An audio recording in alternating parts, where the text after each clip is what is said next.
Hello, thank you for watching my video. In this video, I want to talk about how to send your items to a prep center. I started using a prep center just a few months ago, and when I signed up, I was really excited, and then I received this blank sheet, and I had no idea what to do, and I was scared, and I didn't do anything. And then I was lucky enough to end up in a conversation with a goose, and he said, just fill it in, and if something's wrong, the prep center will tell you. Okay, so I did, and with his encouragement and a little bit more instruction, and also some instruction and encouragement from Liron, I've been using a prep center now for a couple of months, and I'm really happy. But I want to show you what I figured out. So basically, this is the workflow that my prep center and I share in Google Documents. I've not used another prep center. It's possible that they have different setups, possibly their own platform inside of their website.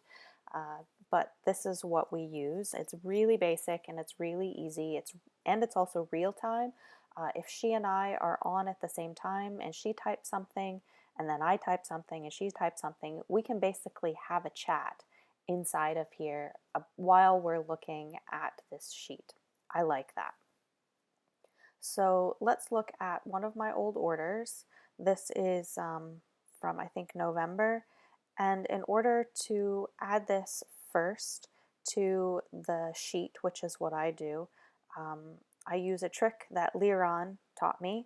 Basically, you hover over the link inside of your order and right click and copy the link location, and then I go here and I paste this into the ASIN. Well, it's not really the ASIN, but the ASIN is embedded in here. So if I double click, then I can delete everything else and just get to the ASIN.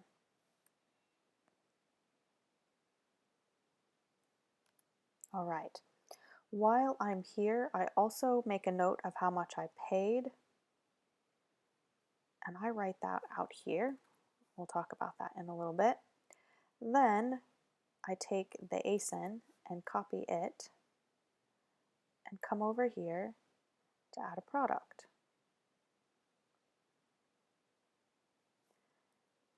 Paste in the ASIN, and exactly what I ordered and exactly what I'm going to sell shows up right here. While I'm on the screen, I grab the UPC and I pop it in here for the prep center to double check. And I also grab the name of the item, including the color and the size, and I put it here.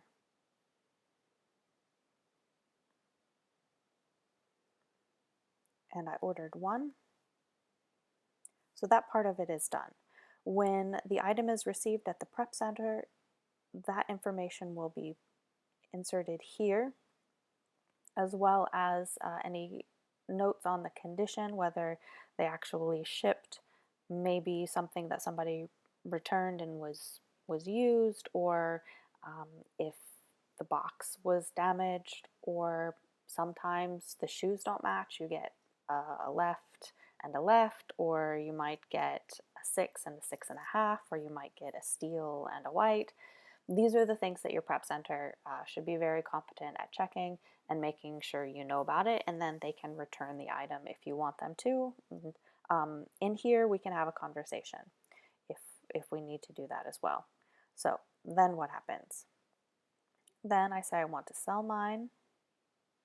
Of course, this is already in here with the SKU, but I'm going to go ahead and go through the process of doing this again. So for me, I would say this is VC, and I would say it's Tarma, and I would say that it's in steel. I would say it's a 6 medium women, and from here, I know that I paid $22 for it. and I need to put US. And this is important for me as a multi-currency seller. I source in both Canada and the US, and there's no inventory tracker on the market that allows me or anyone else to track our cost of goods sold if we source in more than one currency. So I keep this here not only when I'm doing my pricing adjustments, also when I do my monthly cost of goods sold manually. You can find the videos on how to do that also on my channel. But that information comes in very, very handy. Having that right here is really important. So then I would set my price.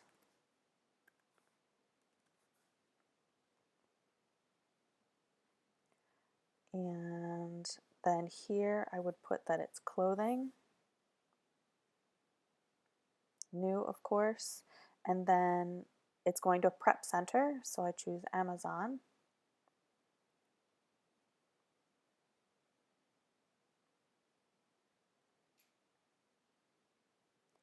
And I'm going to create a new shipping plan. I'm going to make sure that my prep center's address appears here, and then continue to the shipping plan. And here I rename for today's date.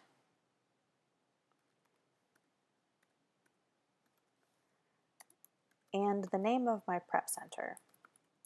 So I'm using prepping in 2 different places, soon maybe 3, and I would write which location in this spot right here.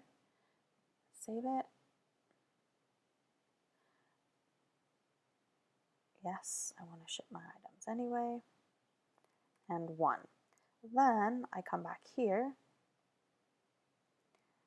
and I would change this information to the name of the shipping plan that I want my prep center to look for. Also over in special notes, I might put in the expected shipping date, so or tracking number. That way I can find it easily. If we get to the point where everything else has arrived and one thing's missing, it's easy for me to be able to say this order came from Amazon. It was supposed to arrive on last Wednesday, or this order came from store XYZ, UPS, and the tracking number. That way we can track things down very quickly. That's what I use this space for. Okay, and then the prep center, she processes everything, and then when she's ready to ship, if she has any questions, she asks me, and if not, she just labels everything, puts it in the box, prints the labels. She has access to my account, and I gave her permissions for the shipments inside of my Amazon account. And then she puts a blue bar across the bottom. That one's done, and I change the prep center name to complete, and we know that that tab is done, and we can move on to the next one. Also, what that allows me to do is the trigger for being able to send out a shipment is 30 pieces. So if I have 40 pieces, for example, and I take a break and then I start ordering more stuff, and it's going to be maybe another week before things start to arrive, or I see that one of my items has a long lead time, I can take it off that tab and out of that shipping plan, and I can move it to a different tab and put it in a different shipping plan, and she knows, don't wait on this particular piece, we're going to send it with the next shipment. Okay, hopefully I've covered everything. I can relieve a little bit of anxiety, and you can just start doing it. It's so easy.